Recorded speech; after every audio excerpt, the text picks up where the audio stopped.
दिनांक 16 जून 2025 रोजी नारीशक्ती ग्रुप बहुउद्देशीय सामाजिक संस्था यांचा पहिला वर्धापन दिन सोहळा आनंदात उत्साहात संपन्न झाला। या कार्यक्रमाचे उद्घाटक येरवडा जेल तत्कालीन पोलीस अधीक्षक स्वातीताई जोगदंड यांच्या हस्ते करण्यात आले। त्याचप्रमाणे कार्यक्रमाचे अध्यक्ष बोल महाराष्ट्र संपादक सनी भाऊ डाडर हे होते।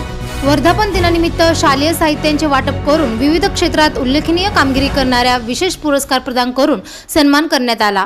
यावेळी संस्थापक अध्यक्ष गणेश तुकाराम दनाने, खजिनदार शुभम ढावरे, महाराष्ट्र महासचिव वैशालीताई राक्षे, महाराष्ट्र अध्यक्ष संगीताताई भिसे, रिजवाना शेख, अनिताताई कसबे, भारती अंकलेलू, मोहिनी निगडे, सुषमा जगताप, सुनीताताई साठे, जयश्री आगलावे, शालनताई लोंढे तसेच नारीशक्ती पुरस्कृत विठ्ठलदादा वरुडे पाटील, पत्रकार रघुनाथजी कसबे, शुभांगीताई चव्हाण, ऋषिकेश मेत्रे, सुनीताताई रोकडे, कोमलताई शिंदे, विजया साठे, पायल गाडे कार्यक्रमाचे आयोजन आणि असे सर्व सदस्यांच्या वतीने करण्यात आले होते। यावेळी सर्व सदस्य, सर्व महिला मोठ्या संख्येने उपस्थित होते।